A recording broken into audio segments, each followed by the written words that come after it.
Bismillahirrahmanirrahim. Assalamualaikum warahmatullahi wabarakatuh.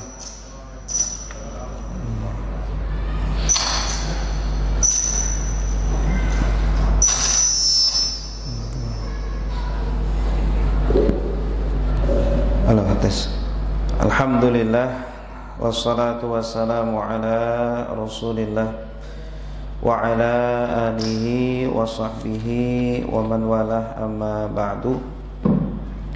Subhanaka la ilma lana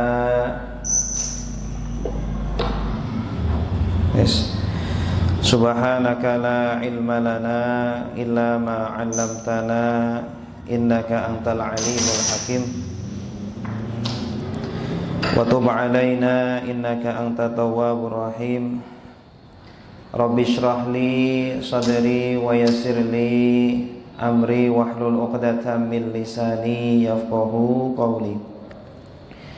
Raditu billahi rabba wa bil islami dina wa bi Muhammadin nabiyya wa rasula. Rabbi zidni ilma warzuqni fahma.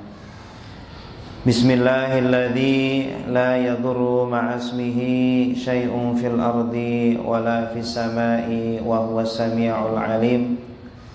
Nawaitu ta'lima wa ta'alluma wa tadhkira wa tadhakkura wa naf'a wal intifa'a wal ifadata wal istifadata wal hasa 'ala tamassuki bi kitabillahi wa sunnati rasulih wabtigha'a wajhillahi ta'ala.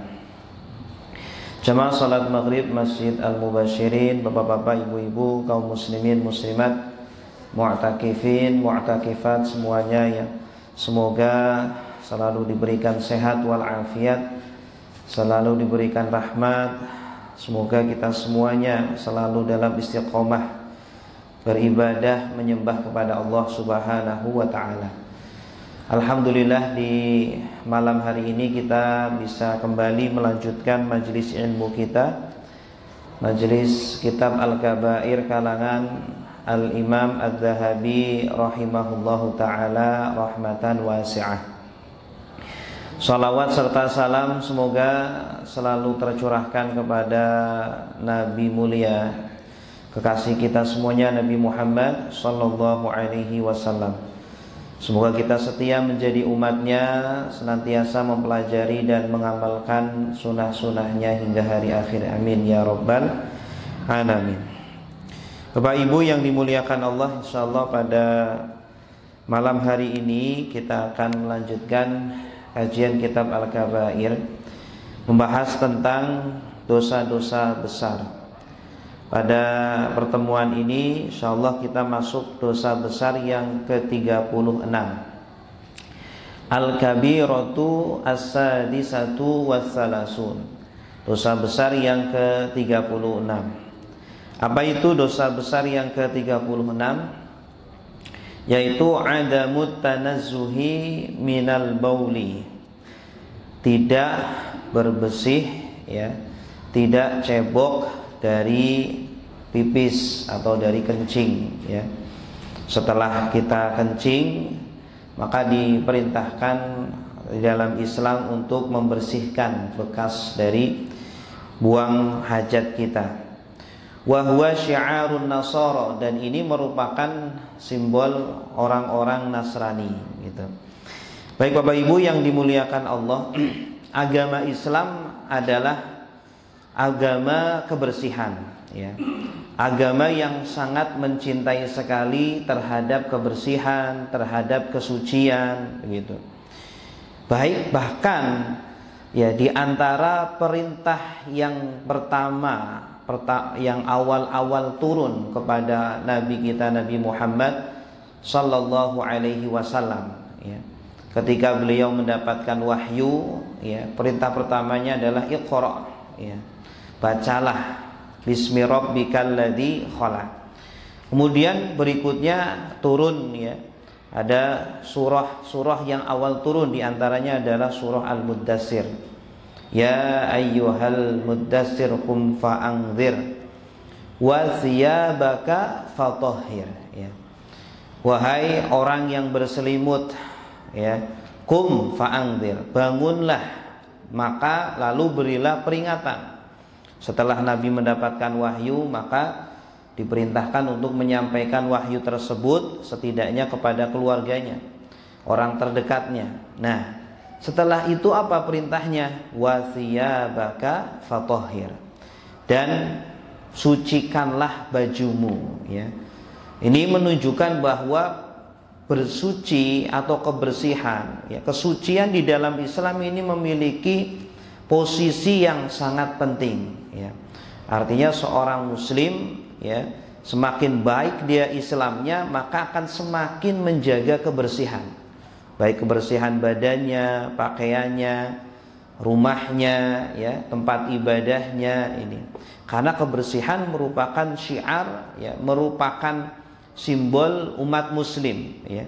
Sebaliknya justru malah tidak cebok atau orang-orang Nasoro memiliki kebiasaan tidak cebok, tidak membersihkan setelah mereka buang hajatnya. Bapak Ibu yang dimuliakan Allah, di dalam beberapa ayat-ayat yang lainnya juga Allah Subhanahu wa taala sering, ya, mengatakan bahwa Allah itu sangat mencintai kebersihan dan kesucian. Contohnya di dalam surah Al-Baqarah, Allah Subhanahu wa taala berfirman, "Innallaha yuhibbut tawwabin wa yuhibbul mutatahhirin." Sungguh Allah mencintai orang-orang yang bertaubat, dan Allah juga mencintai orang-orang yang senantiasa bersuci, ya, orang yang senantiasa membersihkan dirinya. Ya, bahkan Allah tidak memperkenankan kita untuk bertemu dengannya, ya, untuk sholat, untuk bermunajat, kecuali kita harus suci dari hadas dan juga dari najis, ya. Walaupun sekecil apapun najis yang ada pada tubuh kita, ya, bahkan, ya, hadas pun yang tidak terlihat pada diri kita, itu pun harus kita bersihkan ketika ingin bertemu dengan Allah Subhanahu wa ta'ala. Bapak Ibu yang dimuliakan Allah, juga dalam hadis-hadis lain yang menunjukkan bahwa Islam sangat perhatian sekali terhadap kebersihan. Rasul sallallahu alaihi wasallam bersabda, "At-tahuru syatrul iman." Ya, kesucian itu sebagian dari keimanan. Ya, Allah menjadikan standar atau menjadikan barometer seseorang semakin memiliki keimanan, memiliki kepercayaan kepada Allah, semakin dia menjaga kesuciannya, ya, baik kesucian secara batin ataupun secara zahir, ya. Bapak Ibu yang dimuliakan Allah, inilah agama Islam, agama yang sangat concern sekali, sangat peduli sekali terhadap kesucian dan juga terhadap kebersihan. Selain itu juga agama Islam juga sangat mencintai keindahan, ya, sangat mencintai kerapian. Ini Allah sangat mencintai keindahan. Dalam hadisnya Allah Subhanahu wa taala,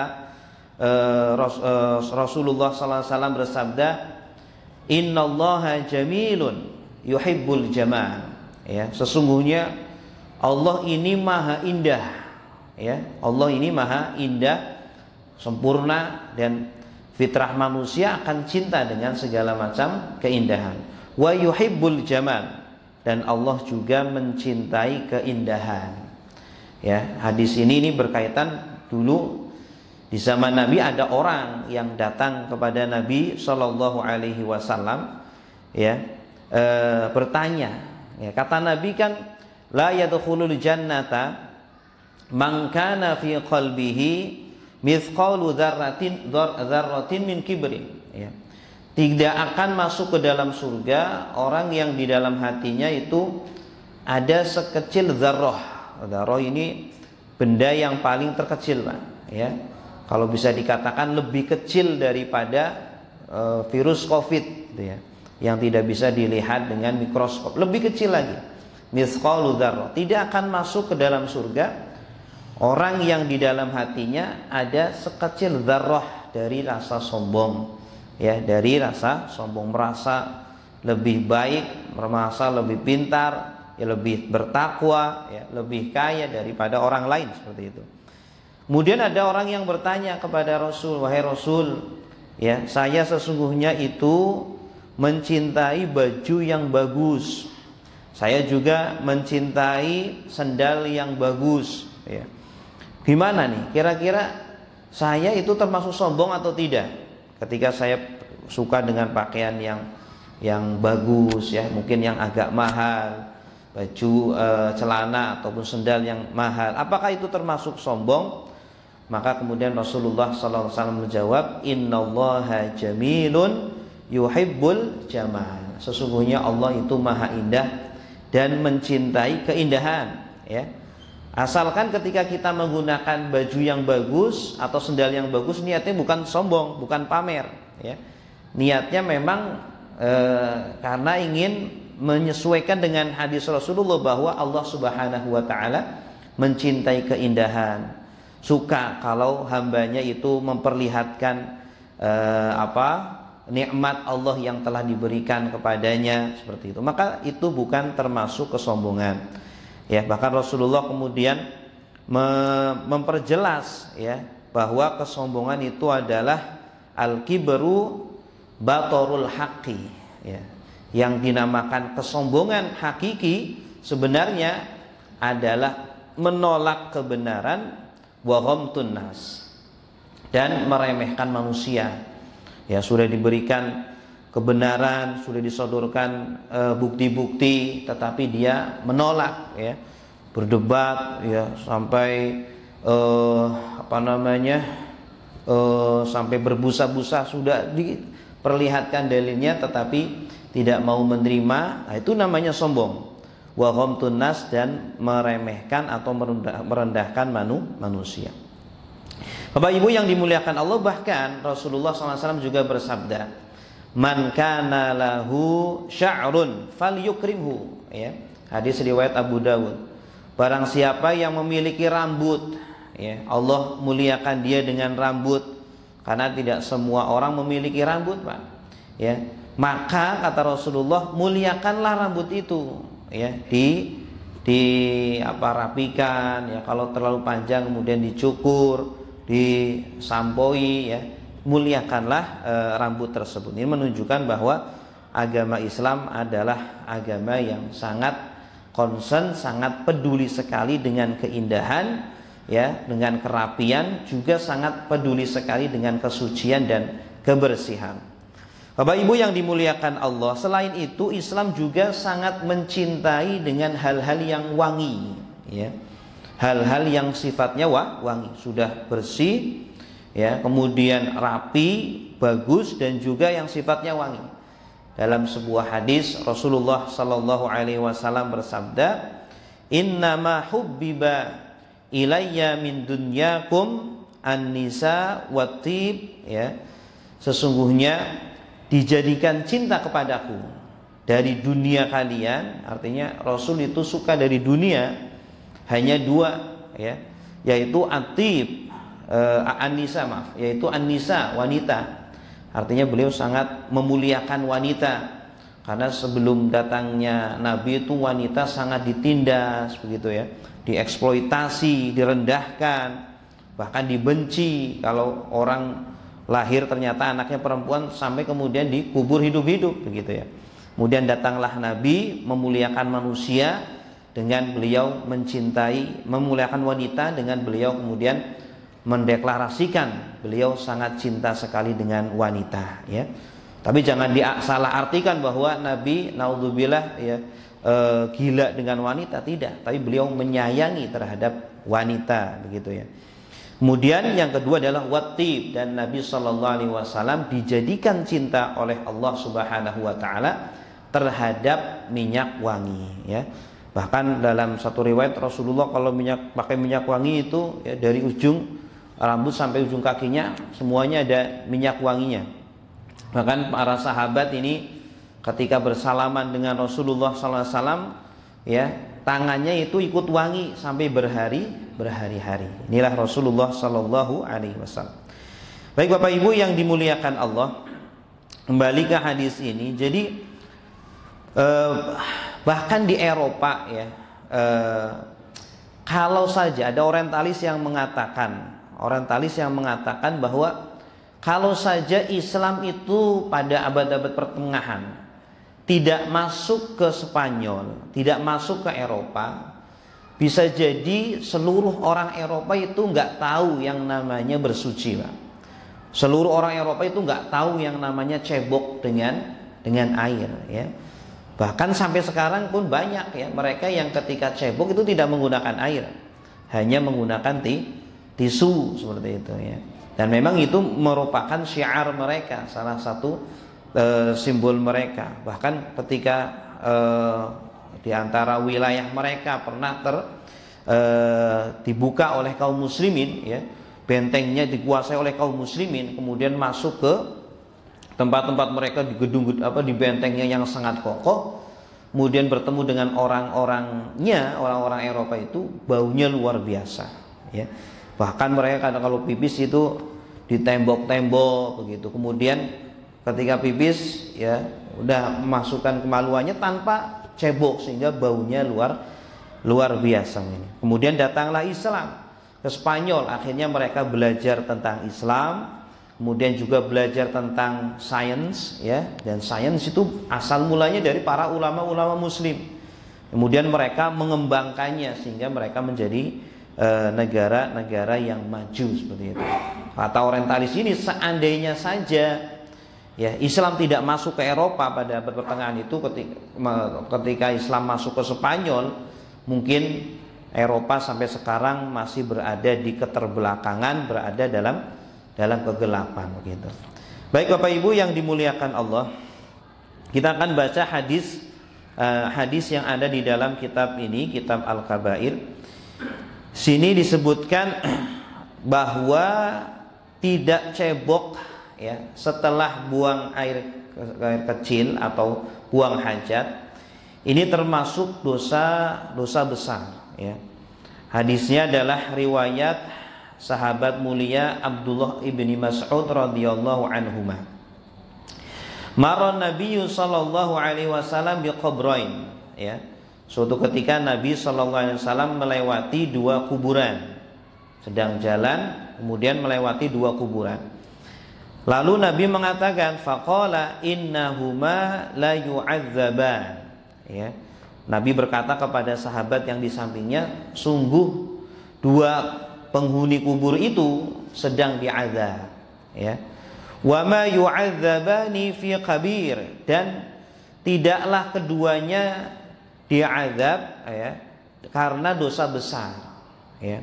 Ini dalam satu penjelasan maksudnya adalah orang-orang mengira bahwa dosa yang dilakukan itu bukan dosa besar, padahal termasuk dosa besar, ya. Tapi dalam sangkaan orang, banyak orang yang menyangka ini bukan dosa besar sehingga meremehkan, ya. Makanya nanti dalam hadis berikutnya bahwa dosa ini justru malah kebanyakan penyebab orang mendapatkan azab kubur, yaitu karena meremehkan dosa ini, ya, yang dianggap dosa kecil ternyata dosa besar, gitu.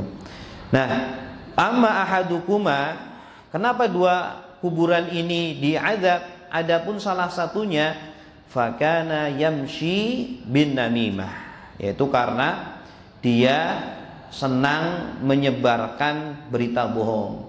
Dia senang mengadu domba, ya, antara A dengan B, ya, diadu domba agar kemudian menyebarkan permusuhan di antara manusia.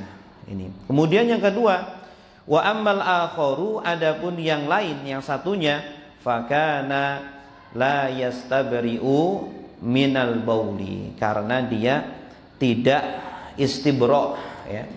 Dalam satu penjelasan, istibra maksudnya adalah menuntaskan di dalam buang air kecil, ya. Jadi ketika kita buang hajat itu dianjurkan untuk dehem, ya. Menurut sebagian ulama dianjurkan untuk dehem agar tuntas semua kencing atau semua pipis kita gitu. Tidak ada yang tersisa di kemaluan.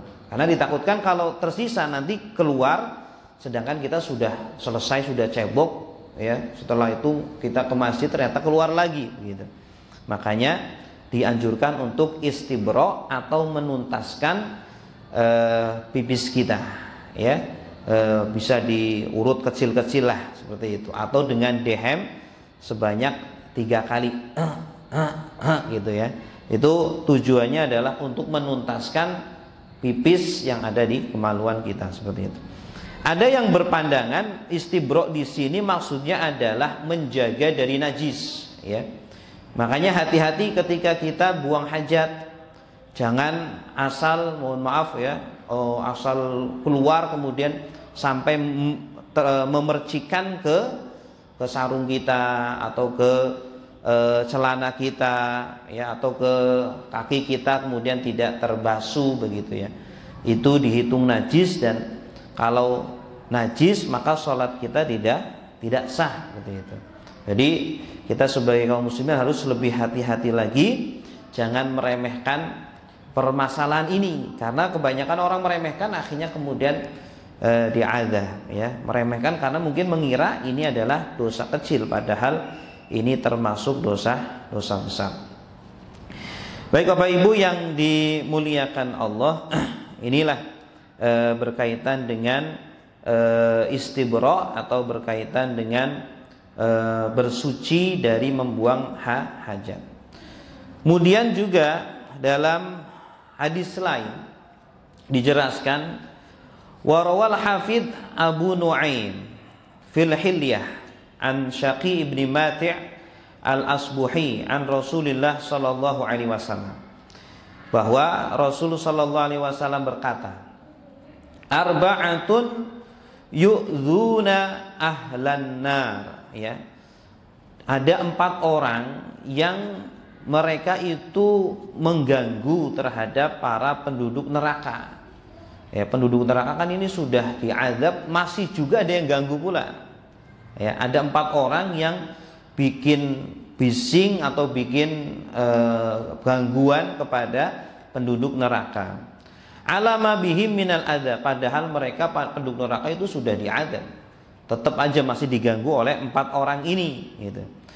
Yas'auna ma bainal hamim wal jahim, padahal mereka berada di antara ya api neraka al jahim. Wa yad'una bil waili was subur, mereka menjerit-jerit, teriak-teriak. Wa yaqulu ahlun nar li ba'dihim al ba'd ma balu haula'i qad adzawna ala ma bina minal adza. Ini siapa sih 4 orang ini ya, teriak-teriak, bisingin kita saja, bikin ganggu kita saja, padahal kita saja sudah tersiksa ya. Kita saja di neraka ini sudah tersiksa diganggu pula dengan suara bisik-bisik ya, teriak-teriak yang mengganggu mereka. Qala farajulun mughlaqun alaihi tabut min jamrin. Kemudian dia berkata, ada 1 orang yang dia ditutup di dalam peti ya. Petinya itu terbuat dari bara api. Wa rajulun yajuru am'aahu. Kemudian ada orang yang berjalan menyeret-nyeret sambil menarik ususnya. Ya, ususnya keluar-keluar, dia jalan sambil diseret-seret itu ususnya. Wa rajulun yasilu famahu faihan. Kemudian ada 1 laki-laki yang berjalan mulutnya sambil mengeluarkan nanah, wadaman, dan juga darah. Wa rajulun ya'kulu lahmahu. Kemudian ada orang yang berjalan sambil makan dagingnya ya. Qala fayuqalu li sahibit tabut. Kemudian dikatakan kepada orang yang ada di peti tadi, yang diazab di dalam peti terbuat dari bara api ya. Ma balul ab'ad qad adzana ala ma bina minal adza. Ini siapa sih yang mengganggu kita? Kita sudah diazab, sudah ya hidup dengan penuh siksaan, kok masih aja ada orang yang ganggu kita. Fayaqul innal ab'ad mata wa fi unuqihi amwalun nas. Ini ya. Ini orang yang jerit-jerit, yang teriak-teriak gangguin kita padahal kita sedang diazab. Ini adalah orang yang mati sedangkan mereka suka mengambil harta orang, suka korupsi harta orang, sehingga ya di lehernya itu ada macam-macam harta yang telah dia ambil dari manusia. Kemudian summa yuqalu lilladzi yajuru am'ahu ma balu al-ab'ad qad adana ala ma bina minal adha. Kemudian orang yang perutnya mengeluarkan usus itu. Kenapa? Innal ab'ad kana la yubali aina ma asaba al-baula minhu. Ya. Wala yaghsiluhu. Ternyata dia kenapa kok dia itu mengeluarkan ususnya karena dia tidak peduli dengan dia tidak peduli dengan kotoran yang keluar dari kemaluannya. Artinya setelah dia buang hajat nggak peduli, nggak perlulah cebong, nggak perlulah dibersihkan, langsung aja dimasukkan, kemudian keluar, kemudian langsung sholat seperti itu. Wala yaghsiluhu summa yuqalu lilladzi yasilu famahu faihan wa daman. Kemudian dikatakan ini orang yang berjalan sambil mengeluarkan nanah, mengeluarkan darah dari mulutnya itu kenapa? Ya. Kemudian dikatakan qad adzana ala ma bina minal adha fayaqul innal ab'ad kana yanzuru kulla kalimatin qabihatin fayastalidzuha.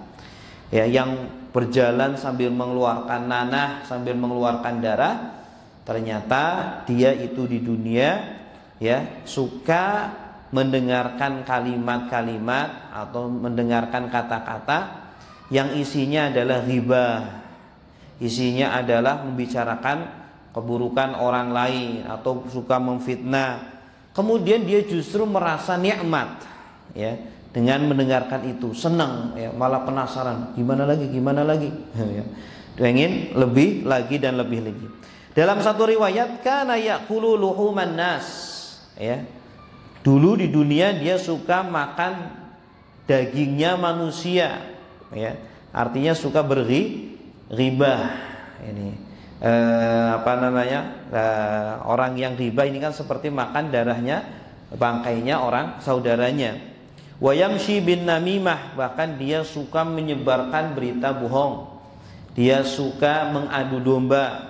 Summa yuqalu lilladzi ya'kulu lahmahu, kemudian dikatakan kepada orang yang makan dagingnya sendiri. Jadi tubuhnya sendiri dimakan, tangannya dimakanin sendiri. Ya, qad adzana ala ma bina minal adha. Kenapa dia itu kok teriak-teriak sampai gangguin kita yang sedang disiksa kok diganggu-gangguin terus? Innal ab'ad kana ya'kulu luhuman nas, yakni bil ghibah. Ya, dia dulu di dunia suka makan bangkai saudaranya. Ya, artinya apa? Dia suka membicarakan aib, suka membicarakan keburukan saudaranya atau ghibah. Baik, Bapak Ibu yang dimuliakan Allah, inilah ya. Kenapa kalau kita lihat paman Nabi Abu Lahab ya. Padahal dalam cerita itu Abu Lahab itu ya tidak membunuh orang ya. Tidak juga dia menyiksa sahabat. Tidak dia menyiksa Nabi, tidak memecuti Nabi atau memecuti para sahabat, itu tidak. Ya, tetapi yang Abu Jahal yang dia membunuh orang, Umayyah juga begitu ya. Orang-orang kafir Quraisy yang lain yang sampai dengan kejamnya sampai membunuh orang, menyiksa para sahabat, tetapi kok tidak disebutkan secara eksplisit namanya di dalam Al-Qur'an ya. Ini sebagian ulama, sebagian ahli tafsir mengatakan karena yang dilakukan Abu Lahab ini dampaknya lebih berbahaya ya daripada yang dilakukan oleh orang-orang kafir yang lainnya ya. Kalau orang-orang kafir yang lainnya, Abu Jahal seumpama dia membunuh sahabat, dia menyiksa sahabat, masyarakat tahu bahwa Abu Jahal ini orang jahat, ya. Bahwa Abu Jahal ini bejat begitu. Kenapa? Karena sudah jelas tidak ada kesamaran akan watak, akan sifat dia, kesalahan di dia pelaku, ya, kriminal seperti itu. Tapi yang dilakukan oleh Abu Lahab, ya, Abu Lahab itu tidak membunuh, tidak menyakiti, tetapi dia setiap kali Nabi Shallallahu Alaihi Wasallam berdakwah, ya, kepada orang, ke rumah-rumah atau ke kabilah-kabilah, Abu Lahab di belakangnya mengatakan, ini pembohong, ini keponakan saya itu tukang bohong, keponakan saya ini orang gila, keponakan saya ini orang yang terkena sihir, ya, dan lain sebagainya, dan lain sebagainya. Dan yang mengatakan pamannya sendiri, Pak. Kira-kira kalau yang mengatakan pamannya sendiri, orang percaya nggak? Ya, akan lebih percaya karena yang mengatakan pamannya sendiri. Kalau yang mengatakan musuhnya, mungkin orang nggak percaya, gitu ya. Tapi ini yang mengatakan pamannya sendiri, orang-orang ya percaya sekali dengan Abu Lahab. Dan inilah yang menjadikan orang-orang Mekah awal-awal dakwah itu tidak banyak yang beriman kepada Nabi Muhammad Sallallahu Alaihi Wasallam, ya. Kenapa? Karena terhalang dengan informasi yang sebenarnya, gitu.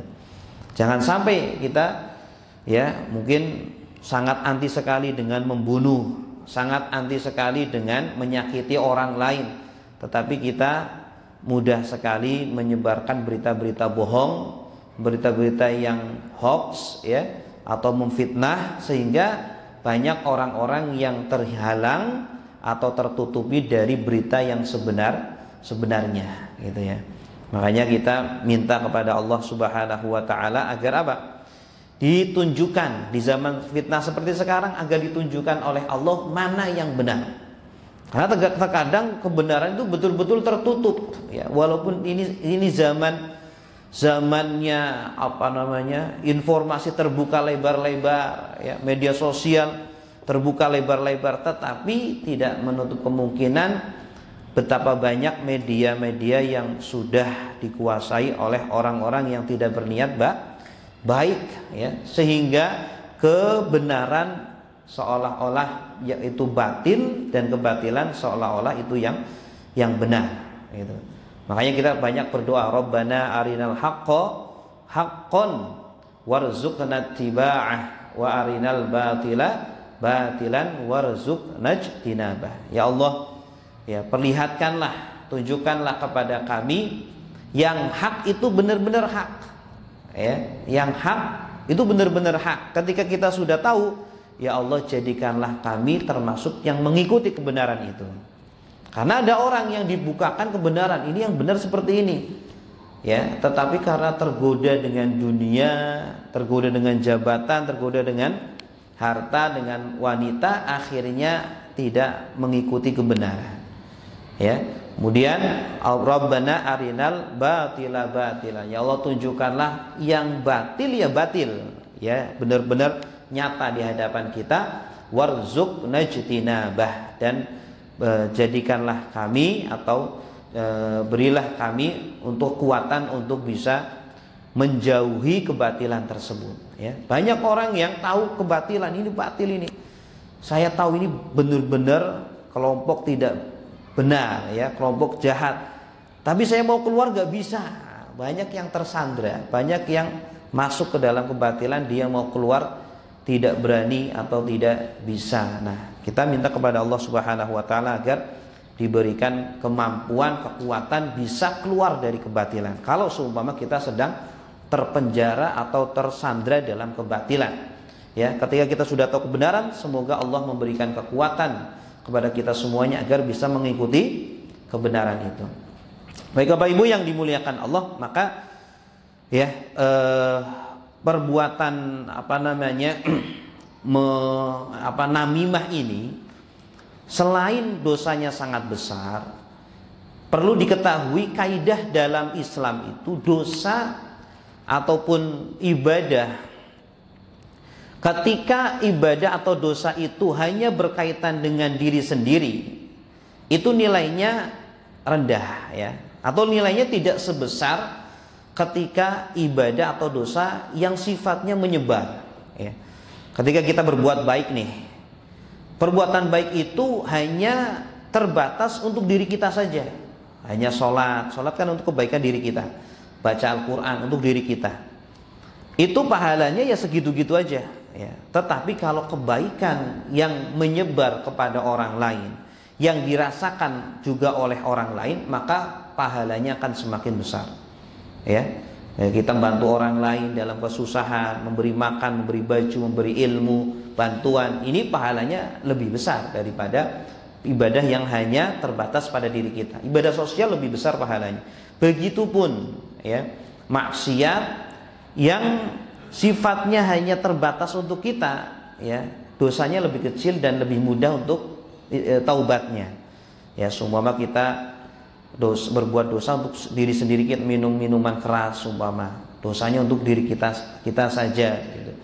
Nah, tapi kalau dosa yang sifatnya merugikan orang lain ya, tidak hanya merugikan diri kita saja, tetapi juga merugikan orang lain, membuat orang lain sesat, membuat orang lain salah informasi, membuat orang lain tersakiti gara-gara perbuatan atau ucapan kita, maka dosanya semakin besar dan sulit juga untuk bertobat kepada Allah Subhanahu wa ta'ala gitu.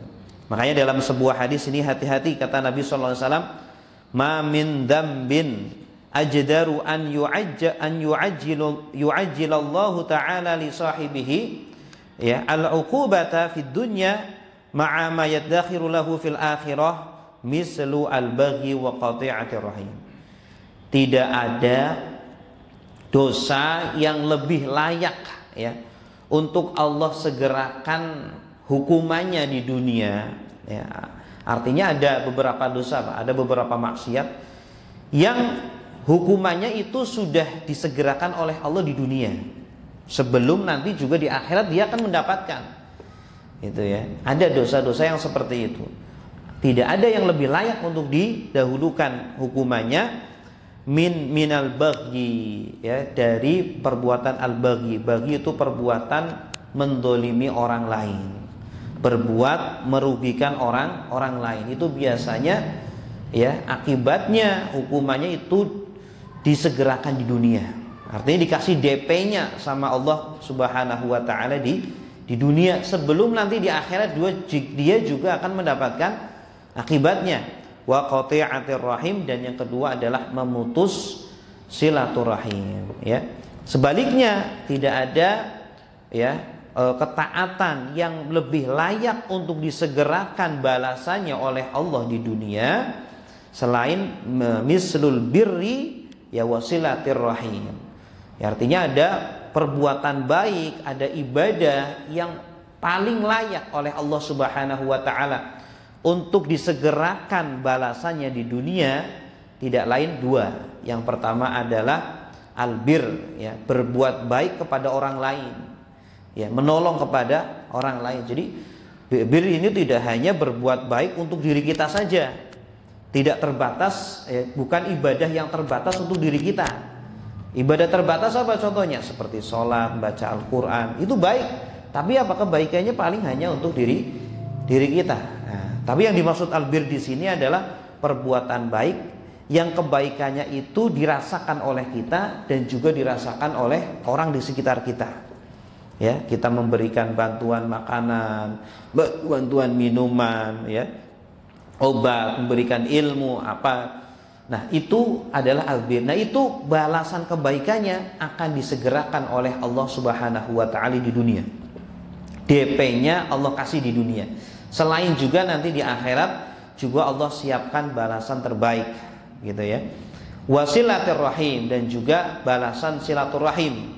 Ya, orang ketika menyambung silaturahim ya, balasan kebaikannya itu akan disegerakan oleh Allah Subhanahu wa taala di dunia, selain juga nanti di akhirat akan diberikan oleh Allah Subhanahu wa taala. Baik Bapak Ibu yang dimuliakan Allah, terakhir hadis ini ya, kembali ke hadis ini juga memberikan isyarat kepada kita semuanya ya. Memberikan isyarat kepada kita semuanya bahwa azab kubur itu ada ya. Azab kubur itu ada, dan ini merupakan pendapat jumhur para ulama bahwa azab kubur itu ada ya. Dalilnya dari ayat ya, Allah Subhanahu wa taala berfirman, "An-naru yu'raduna 'alaiha ghuduwan wa 'ashiyya." Ya. Neraka itu akan diperlihatkan atau ditampakkan di hadapan Fir'aun ghuduwan wa 'ashiyya, baik pada waktu pagi ataupun pada waktu sore. Wa yauma taqumus sa'atu adkhilu ala fir'auna asyaddal 'adzab. Ketika hari kiamat, maka dikatakan masukkanlah Firaun ini ke dalam azab yang lebih keras ya. Artinya di alam kubur itu ada azab ya. Karena apa? Karena Allah mengatakan nanti dia di neraka kasih dia azab yang lebih keras, menunjukkan bahwa di alam kubur itu sudah ada azab ya gitu ya. Baik Bapak Ibu yang dimuliakan Allah, demikian yang bisa kami sampaikan berkaitan dengan dosa besar yang ke-36, yaitu dosa besar adamut tanazzuh atau tidak berbersih ya, atau bersuci setelah buang hajat. Semoga bermanfaat. Kita tutup dengan doa. Ya, silakan Pak. Kalau kita habis buang air besar dan buang air kecil, terutama buang air kecil, kita akan menjumpai air itu bersih setelah Iya. seperti di kereta api. Iya. Kadang-kadang nggak ketemu air gitu. Lalu bagaimana kita? Iya. Pertanyaan bagus Pak. Bagaimana kalau kita tidak mendapati air untuk bersuci begitu ya? Ada istilahnya al-istijmar, yaitu bersuci dengan batu Pak, atau dengan benda-benda yang keras yang bisa mengangkat najis itu, yang bisa menghilangkan najis tersebut, bisa mengeringkannya dan juga mengangkat baunya begitu. Kalau bisa dengan tisu, silakan dengan tisu ya. Tapi terkadang kita dengan tisu pun kadang kurang bersih begitu ya. Ya setidaknya ketika tidak ada air, maka jalan terakhir adalah dengan menggunakan tisu, ataupun dengan menggunakan, kalau di dalam hadis ini menggunakan batu, karena di zaman Nabi kan tidak ada tisu, dan juga air juga terkadang sedikit, sehingga Nabi dan para sahabat ketika mau buang hajat ya, tidak jarang mereka mencari batu terlebih dahulu. Ini namanya istijmar. Minimalnya adalah tiga butir batu digunakan untuk membersihkan sisa dari buang hajat kita. Kalau sudah bisa terangkat itu najisnya, bisa kering, kemudian juga baunya sudah tidak ada, itu sudah cukup sebenarnya. Tapi kalau ternyata tidak cukup ya setidaknya kita sudah kering lah, sudah kering, kemudian bisa setelah itu kita sholat seumpama ya. Kalau kita belum yakin, maka setelah turun dari kereta seumpama ya, bisa kita ulangi sholatnya Pak. Kalau kita tidak yakin dengan sholat yang kita lakukan ya, itu kata para ulama namanya sholat lihurmatil wakti, sholat untuk menghormati waktu, yaitu ketika kita mendapati waktu sholat sedangkan kita di kendaraan ya, kita nggak bisa sholat dengan wudhu dengan air, atau tidak bisa sholat dengan sewajarnya menghadap kiblat, maka sholat lihurmatil wakti, sholat untuk menghormati waktu ya. Kemudian nanti ketika sampai ke tempat kita ulangi sholat itu ya. Kalau tidak bisa dijamak, kalau bisa dijamak lebih baik dijamak gitu. Lalu ada lagi Ustaz. Ya silakan. Kita setelah berumur disunat, berarti kita sudah Islam, karena kita sudah disunat. Setelah disunat gimana? Hanya bekas sunat itu masih luka, masih berdarah. Lalu buang najis di kemaluan itu cukup dengan batu aja. Iya, kalau ini mu'alaf ya. Karena kalau menggunakan air nggak boleh, karena masih luka. mu'alaf atau anak kecil? Ya, tergantung daerahnya. Ada yang umur 17-an disunat, ada yang umur 6 tahun sudah disunat. Iya. Ya, kalau seumpama masih anak kecil kan masih belum wajib sholat ya. Tapi kalau sudah balik bagaimana? Sudah wajib sholat begitu. Padahal yang namanya sunat itu kan sebelum balik. Seyogianya itu sebelum balik. Karena kalau belum balik, kalau sudah balik dia baru sunat ya. Nanti ketika sholat itu sulit dia itu istinjanya. Karena walaupun istinja masih ada bekas-bekas, mohon maaf, di kemaluannya itu ada kotoran-kotoran yang iya masih lengket, sulit. Makanya dalam Islam sunat itu sebelum balik. Iya. Tapi ada daerah-daerah lain. Di mana Pak? Yang maksa sunat. Soalnya saya baru dengar kalau ada sunat setelah balik gitu. Di mana? Di mana? Di Jawa ini banyak. Enggak, kalau di Jawa sebelum balik. Kalau di Jawa itu sebelum balik sunat. Di daerah mana Pak? Saya sebutin. Enggak apa-apa sebut.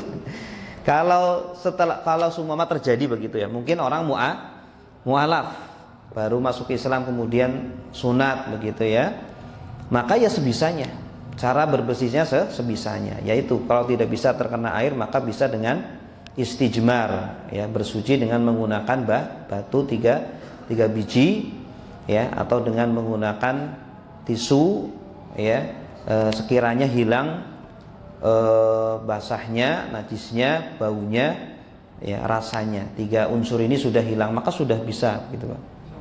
Iya, sudah bisa sholat. Karena dalam kondisi darurat ya, kalau disiram air nggak sembuh-sembuh gitu.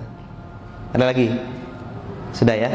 Baik, terima kasih atas perhatiannya. Kita akhiri dengan doa kafaratul majlis. Subhanakallahumma wa bihamdika asyhadu an la ilaha illa anta astaghfiruka wa atubu ilaik. Wassalamualaikum warahmatullahi wabarakatuh.